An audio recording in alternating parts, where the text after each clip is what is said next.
SSC রসায়ন দ্বিতীয় বর্ষের শিক্ষার্থী বন্ধুরা, নতুন আরেকটি ক্লাস নিয়ে হাজির হয়েছি। আজকের ক্লাস শেষে আমরা অ্যারোমেটিক যৌগ শনাক্ত করতে পারবো। তো একটি যৌগকে অ্যারোমেটিক হতে হলে সেই যৌগের মধ্যে 4টি বৈশিষ্ট্য থাকতে হয়। 1 নাম্বার, অণুটিকে চাক্রিক হতে হয়। 2, অণুটিতে সমতুল্য কাঠামো থাকতে হয়। 3, অণুটিকে কনজুগেটেড হতে হয়। 4, যৌগ বা অণুটিতে 4n+2 সংখ্যক সঞ্চারণশীল পাই ইলেকট্রন থাকতে হয়। এই 4টি বৈশিষ্ট্য থাকলেই কেবল একটি অণু অ্যারোমেটিক হয়। চলো বিষয়টি বোর্ডে আলোচনা করে আমরা বুঝে নিই। দেখো, আমি 1 নম্বরে লিখে রেখেছি অণুটিকে চাক্রিক হতে হবে। তোমরা সবাই চাক্রিক যৌগ চেনো। এখানে আমি চাক্রিক যৌগ হিসেবে বেনজিন এবং ন্যাপথালিন লিখে রেখেছি। যদি কোনো যৌগকে অ্যারোমেটিক হতে হয় তাহলে সর্বপ্রথম তাকে অবশ্যই চাক্রিক হতে হবে। চাক্রিক ছাড়া কখনোই কোনো জৈব যৌগ অ্যারোমেটিক হতে পারে না। বিষয়টি আশা করি বুঝতে পেরেছ। 2 নাম্বার, অণুটিতে সমতুল্য কাঠামো থাকতে হবে। আচ্ছা, সমতুল্য কাঠামো কি বলতে পারো? বিষয়টি খুব সহজ। সমতুল্য মানে জৈব যৌগের অণুটিতে একই রকম সংকরণ থাকতে হবে। এখানে বেনজিন আমি লিখে রেখেছি। বেনজিনে 6টি কার্বন পরমাণু আছে এবং 6টি কার্বন পরমাণুতে sp2 সংকরণ আছে। আর সাইক্লোবিউটিনের 2টিতে sp3 সংকরণ, 2টিতে sp2 সংকরণ আছে। যদি প্রত্যেকটা কার্বনে একই ধরনের সংকরণ থাকে তাহলে অণুটি সমতুল্য। তো আশা করি সমতুল্য অণু সবাই চিনতে পারবে। তাহলে এখানে বেনজিন কি সমতুল্য, কিন্তু সাইক্লোবিউটিনে একই ধরনের সংকরণ না থাকায় ওটি সমতুল্য নয়।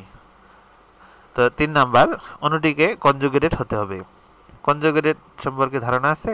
আচ্ছা, আমি বুঝিয়ে দিচ্ছি। কনজুগেটেড মানে হলো বন্ধনের ধারাবাহিকতা থাকতে হবে। কি ধরনের ধারাবাহিকতা? দ্বিবন্ধন, একক বন্ধন, দ্বিবন্ধন, একক বন্ধন, দ্বিবন্ধন, একক বন্ধন। এরকম যদি জৈব যৌগের কার্বন পরমাণুতে দ্বিবন্ধন, একক বন্ধন, দ্বিবন্ধন, একক বন্ধনের এরকম ধারাবাহিকতা থাকে তাহলে অণুটিকে কনজুগেটেড অণু বলে। এখানে আমি বেনজিন লিখে রেখেছি।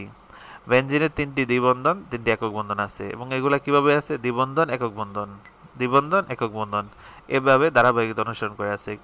সাইক্লোবিউটেন লিখেছি। দেখো, সাইক্লোবিউটেনে এই ধরনের ধারাবাহিকতা নেই। সেখানে একটি দ্বিবন্ধন আছে কিন্তু 3টি একক বন্ধন আছে, এই জন্য এটি কনজুগেটেড নয়। যৌগটিতে 4n+2 সংখ্যক সঞ্চারনশীল বাই ইলেকট্রন থাকতে হবে। আচ্ছা, দেখো এখানে আমি উদাহরণ হিসাবে বেনজিন এবং ন্যাপথালিন লিখেছি। বেনজিনে 3টি বাই বন্ধন আছে এবং প্রতিটি বাই বন্ধনে 2টি করে ইলেকট্রন আছে।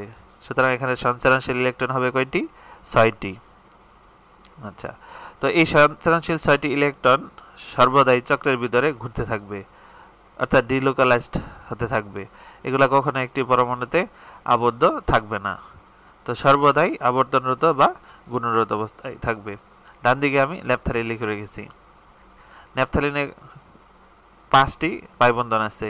এই 5টি পাই বন্ধনে 10টি সঞ্চারনশীল পাই ইলেকট্রন আছে। এগুলো সর্বদা চক্রের ভিতরে সঞ্চারনশীল অবস্থায় আবর্তনরত থাকে। এখন এরকম বেনজিন বা ন্যাপথালিন বা অ্যানথ্রাসিন বা থায়োপিন এরকম একটা সংকেত দিয়ে যদি বলে যৌগটি অ্যারোমেটিক কিনা, তাহলে সেক্ষেত্রে তোমরা একটা কাজ করবা। তো 4n+2 লিখে সংশ্লিষ্ট যৌগে কতটি সঞ্চারনশীল ইলেকট্রন আছে তা লিখবা। যেমন এখানে বেনজিনে 6টি সঞ্চারনশীল ইলেকট্রন আছে। আমি কি লিখেছি? দেখো, 4n+2 = 6। ডান দিকে ন্যাপথালিনে 10টি সঞ্চারনশীল ইলেকট্রন আছে। আমি লিখেছি 4n+2 = 10। তো বসিয়ে আমি n এর মান নির্ণয় করব। n এর মান নির্ণয় করে যদি দেখো পূর্ণ সংখ্যা আসছে তাহলে যৌগটি কি হবে? অ্যারোমেটিক। তবে শর্ত আছে, n এর মান দিয়ে শুধু অ্যারোমেটিক হয় না, আগের 3টি শর্ত পূরণ করলেই কেবল অ্যারোমেটিক হয়।